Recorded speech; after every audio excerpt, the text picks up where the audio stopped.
Greetings with lovers everywhere, and welcome to E-Train Talks. I'm your host, E-Train. I'm a 13-year-old literacy advocate, podcast host, and book lover, and I'm also the founder of E-Train Talks Inc., a nonprofit dedicated to ending book deserts and celebrating all the wonders of stories. I'm excited to welcome back a favorite storyteller of mine, an award-winning author of 3 fast-paced, fantastical nonfiction reads. That's a tongue twister, but it's true all the same. Good luck. So, if you've been following my journey, you know I'm a big fan of history, and as much as I absolutely love talking to every author guest I'm fortunate to have on my show, it's always a very special day when I get to speak to a writer who has mastered the art of captivating historical nonfiction. Better yet, she's been on the show before. I'm thrilled and grateful to welcome back author, engineer, and spinner of interesting historical and STEM-based tales, the wonderful Rebecca E.F. Barone. Yay! Thank you so much. Thanks for having me on again, E-Train. I love talking. You have some of the best questions, like, with all of the release date stuff and the launch of a book and everything, you go out and you talk to people. I love the questions you come up with. And I'm so honored to be part of your literacy journey too. I think what you're doing is amazing. So thank you for having me today, and really proud to be here. And I'm incredibly grateful to be a part of your writing journey and everything that's going on with you. So, I scheduled this interview before I had read Mountain of Fire, The Eruption and Survivors of Mount St. Helens. You can see it right here. It's an amazing cover, by the way. And the story is just as good, if not better. Well, it is better. I mean, it's writing. So, for those who've not yet discovered Rebecca's stories, you're in for a fantastic and fascinating treat. Rebecca's books are fast-paced, enthralling, and riveting true stories that make you happy and excited to learn history. I bet you didn't hear that before. So, you don't even realize you're learning while reading, but the facts that you learn, they stay with you in your head, and, you just become an expert of all these different topics, from Antarctica to World War II, all the way to Mount St. Helens. So, without further ado, that's the end of the intro, because we are here for the questions, everybody. So, my first question for you, Rebecca, is what kind of research went into your writing when you were writing Mountain of Fire? Did you talk to primary sources or learn through secondary sources, or a mixture of both? And was it an easy process? Yeah, so you really hit the nail on the head. So all my books are very different, right? So the first one, Race to the Bottom of the Earth, is about Antarctica. It has a race from 2018, but also in 1912, so we're going way back, more than a century back. The second one, Unbreakable, is about World War II and code breaking. And then this third one is about volcanoes. So this is very, very different subjects, and also very different places in history. So Mountain of Fire is about Mount St. Helens eruption in 1980. So fairly recent, and many of the people who were a big part of that story when it was happening are still around. So it's the only of my books that I can say that for. So this was a really new experience for me, where I got to talk to primary sources, and interviews were a huge part. I mean, the interviews and the people that I talked to drove this story. It's always interesting reading books, and I like having that, certainly for my own background. But when you get to talk to people, I mean, that's the driving factor, right? Like that's where you get to hear what they felt like, and you can ask more questions and really get into some of the details that maybe they wouldn't necessarily think to put in, like a news report or a newspaper article or anything like that. So I think that Mountain of Fire really can come alive, like the story of it, a little bit more, because I got to talk to people really for the first time. So that was a new experience for me, and I certainly had to learn how to become a little bit better of an interviewer. I should have asked you for tips, E-Train, going into it all, because I'm used to more doing research from books and from journal articles and newspaper articles, and trying to get as close as you can to the time, but talking to the people who are there, that was a new experience for me. So not only did I talk to the people who are there, but the last section of the book, I don't want to say third, it's probably less than that, but is about today. And so what's going on with the mountain today, what's going on with volcanology today. So not only did I get to interview people that were around for the Mount St. Helens eruption, but I got to talk to volcanologists today who are still studying the mountain. And so that was really interesting too, to talk about, really bring it up to current events. Absolutely. And I love just reading like your story and hearing about these, stories that happen, stories that people came out of Mount St. Helens eruption alive and were able to tell, because it just makes, like you said, it makes a story alive. It makes it feel so much more real, because sometimes when you hear about these natural disasters, I mean, it's not necessarily so like long ago. It's 1980, but still, when you're not in the moment, it doesn't necessarily feel real. It's just sort of surreal. And when you hear these stories, it all kind of comes into your mind, and you're like, oh yeah, This is real. So, people often remember where they were when natural disasters or historical events occurred. So, my dad, at the time, was 16 and living in Wenatchee, Washington at the time when Mount St. Helens erupted. And he remembers he was watching a Mariners game when the TV screen suddenly split and the news started airing the Mount St. Helens eruption. It was long ago, but his memory is still vivid and powerful. And I know that you're much younger than my dad. It's not that hard. Sorry, Dad, I know you're editing this. But do you recall where you were or what you felt when Mount St. Helens erupted? Yeah. So we were talking, just before we started recording about how amazing it is that people have this wonderful connection to the eruption of Mount St. Helens, because it wasn't just something that happened in this little corner of Washington state or anything. I mean, the ash from Mount St. Helens blew over hundreds and Right. hundreds of miles. So virtually anytime I'm talking to people, they have, like your dad, this, I was there when this happened. I remember what I was doing. Or, we went to Mount St. Helens later on and I got this jar of ash, or I remember, scooping it up from my yard or something. So it's so fun that so many people have this like connection to it already, even before they come to the story. So I actually wasn't born when Mount St. Helens erupted, so Oh, it's just a little bit before my time. But I love that it's more of a recent historical event, because again, I mean, just talking to the people, I think that even though this story is really about a volcano, it's less about the inanimate object and more about the people, and I think that's really what brings the story alive. So hearing from the people and hearing from their stories, and showing them as characters, they're real people, not it's 100% true, but I mhm. call them characters because that's how the story is driven, is through the real people and through their stories, more so than just like this piece of rock that is going to violently erupt. So Yeah. it's the people that make it interesting. It is the people. That's what makes any story interesting. And maybe you weren't existent yet when Mount St. Helens erupted, but it still has a lasting impact on society and how we study volcanology. I think that's how you pronounce it. Yep. Volcano. Is that how you pronounce it? Volcanoes and volcanology. The study of Volcanology. volcanoes Yeah, is volcanology with volcanology. volcanologists. Yeah, it's Okay. it's another. You have so many tongue twisters in this whole Yeah, thing. it's like a Dr. Seuss book. I know, not making life easy on you. So Mount St. Helens erupted nearly 45 years ago, which is crazy to think about. Yet you crafted a page-turning fantastic novel detailing the events leading up, during, and after Mount St. Helens erupted, all these years later.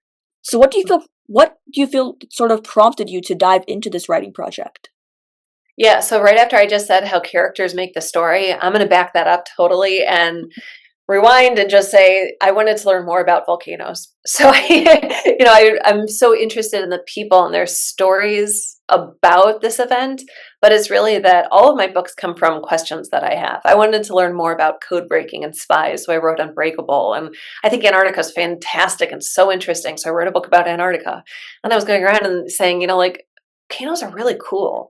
I don't know a lot about volcanoes. Okay, I want to learn more about volcanoes. And so I think this is something most people just like instinctively get. In fact, like the only person I've said, like, I'm writing a book about volcanoes, like most people go, wow, volcanoes are so cool, or, some derivative of that.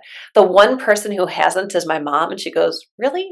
Volcanoes? So, I mean, unless you're my mom, I think most people think like just this lava and the explosion and the fact that we're all living on Earth, but it has this possibility for just this violent eruption is really interesting. And the way that we study it, and the way we learn about it, and the way we can, perhaps protect ourselves from it. And there's a lot of conflict there, like we talked about characters and also conflict driving a story. So it came about really because I wanted to learn more about volcanoes. But then as I started getting into the story, I realized that there is so much more to it than just this geologic event. Like there's so much human interest around it, which is really what makes the good book, like we were saying. Right. Yeah. Yeah. So my next question for you is sort of a follow-up. If you could choose one fact or interesting fact or account about Mount St. Helens that you discovered, whether it was during research in your book or maybe after. So, if you could choose one fact or one account that's shared for us about Mount St. Helens, what would it be? And can you talk a little bit about it? Yeah, that's a really good question because um, and I forget which chapter it is. I should have done my own research a little bit better in my book. But there's a chapter right after the eruption happens where I go through and just kind of explain all about the volcano. And this is this is what was happening at this time, and this happened, and it's less about a story, it's more of an expository chapter of just this happened and this happened and this time, and trying to put it in context. And there's something like, how many football stadiums the landslide would have filled, and how deep, and cover Manhattan to like 40 stories or something like that, and the debris, and so just trying to put the volcano in context. And so one of my favorite facts from all that is that this is the biggest recorded landslide, excuse me, anywhere on Earth ever. And I think that is such a cool fact, because we're thinking about a volcano, but if you read the story, the landslide plays a huge part of it. And it's not just a little landslide. It's not just like, oh, look at that, something fell down. No, it's this huge swath of just dirt and earth that come tumbling down. And so putting that into context of being like the largest landslide ever recorded on Earth ever. And I think that's cool too, because after the volcano, years and years, in the decades that have followed, they found that these humps that were made from the volcanic eruption, they've looked at how the land around other volcanoes looks, and they found these same types of humps. And so they've taken what they've learned from Mount St. Helens eruption and found that landslides are actually really common in terms of volcanic eruptions. And so it's not only cool that it happened with Mount St. Helens, but then taking that and what they've learned from that, and how they can use that to protect people and kind of predict volcanoes. So I think that the whole idea surrounding a landslide and what it meant then and what we've taken from it since then is a really cool part, of the whole story. Absolutely. And what was really interesting and, scary about Mount St. Helens was the fact that it wasn't just the ash, it wasn't just the volcano, the lava. There was also, there was a glacier built into it, so there was flooding. As you said, there were landslides. It was just such a catastrophic event on so many scales. It's like when there's an earthquake in the ocean and then that coincides with a tsunami. It's just Yeah. a whole sequence of events, and Yeah. it's just, it sounds frankly terrifying, but, afterwards, as if nobody got hurt, then that would be something to, just find incredibly just Yeah. powerful. I mean, it's a really somber tale because people did die from Yeah, it. yeah, And so you can't, that doesn't take away from just how awesome, and like not in the terrific yeah, sense of the word, but in just like this astounding event of the power of that the earth holds, how we learn about it, the people that were there. This book is subtitled The Eruption and Survivors of Mount St. Helens. And a lot of the yeah, time when I'm talking about it, I talk about the heroes who fought to raise the alarm. Because you have all of these scientists that as soon as the ground started shaking and it started looking like Mount St. Helens might erupt, they didn't run away. They ran to the volcano. mhm, And so you have all of these people that are really risking their own lives to get closer, to try and figure out what they don't know, to try and right, learn, and then immediately turn around and tell people this is what we know. And a lot of the times that takes so much humility, because they have to walk it back, the next day or the next week later, and say, okay, we thought we knew that. Now we've learned something new, and we're learning as we go, and this is what we now know. And that's not easy to do. And anytime you have to stand up and say, we got it a little bit wrong, but then to do that in front of so many people, on such this grand scale, this grand platform, knowing that it impacts people's lives. I mean, just the humility and the desire to help people, I think I'm so amazed by that. I'm so awestruck by that.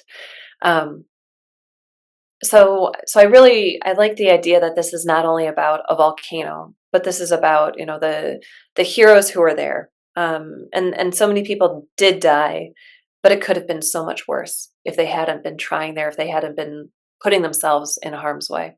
Yeah. Another thing that I wanted to mention is something that I love about your stories, including Mountain of Fire.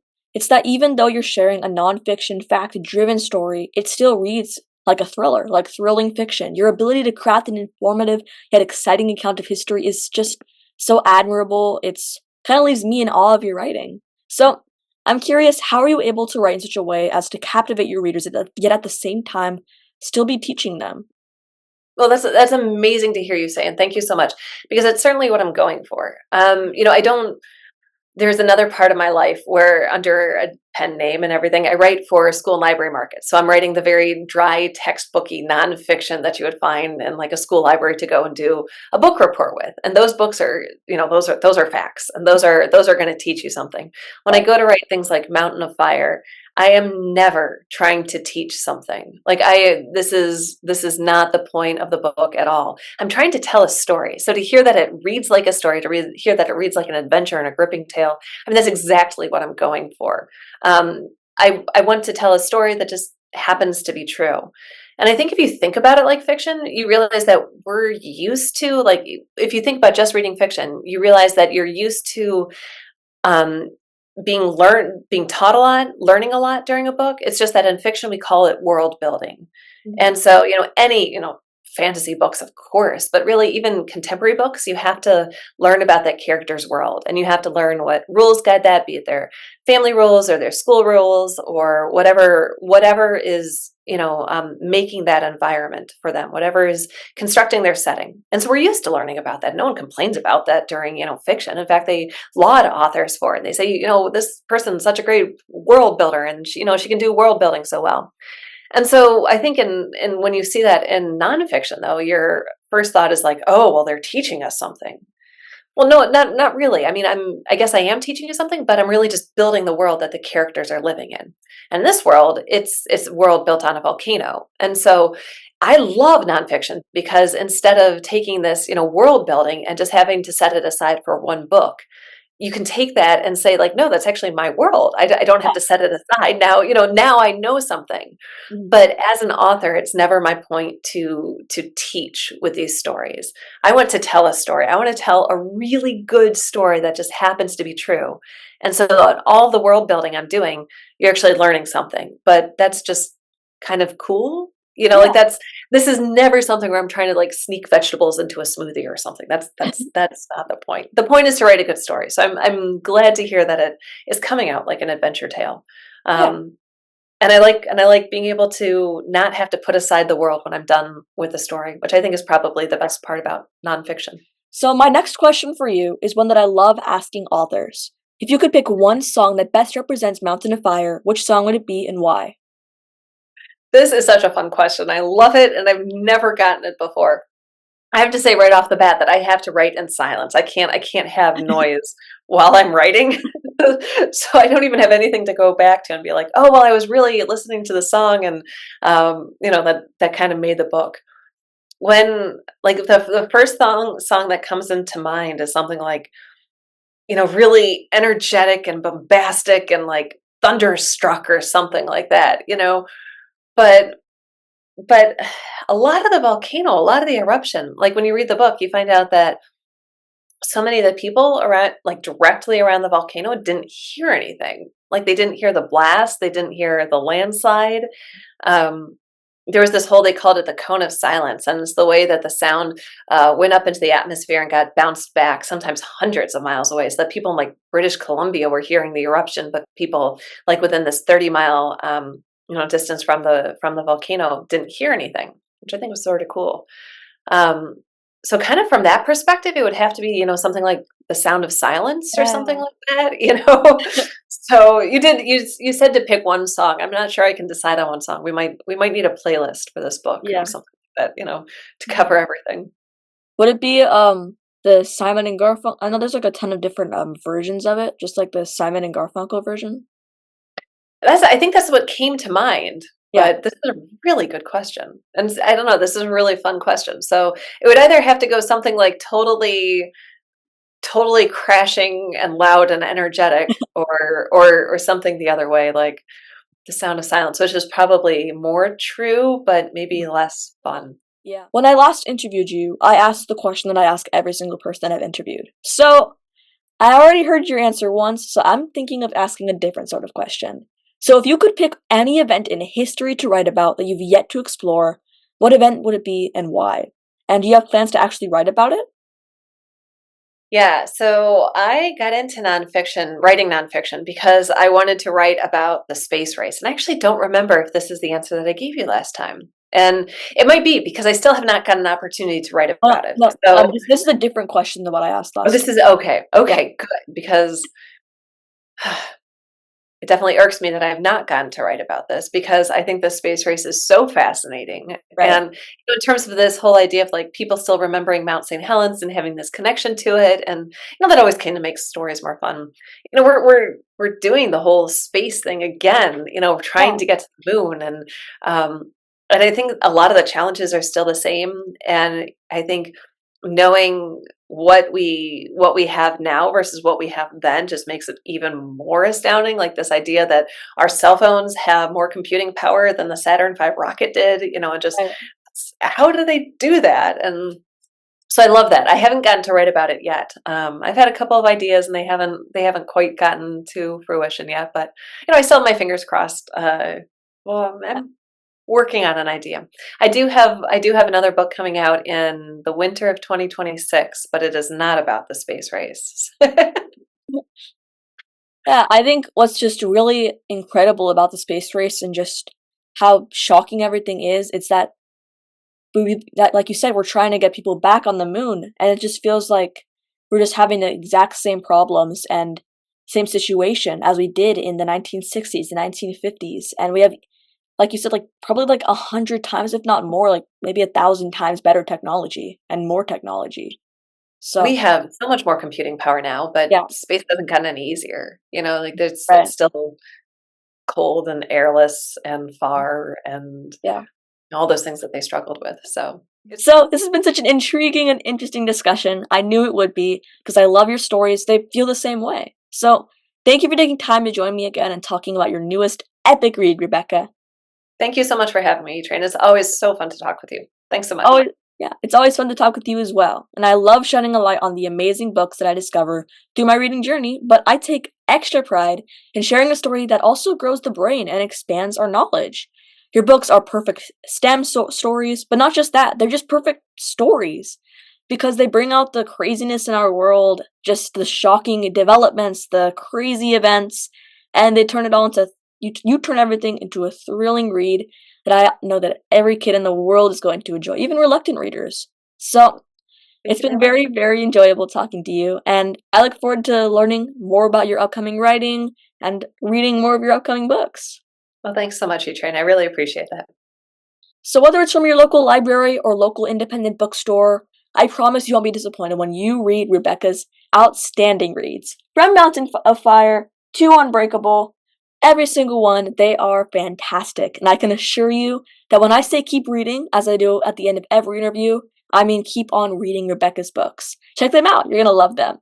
So keep on reading, stay safe, and I'll see you on the next one. Bye bye!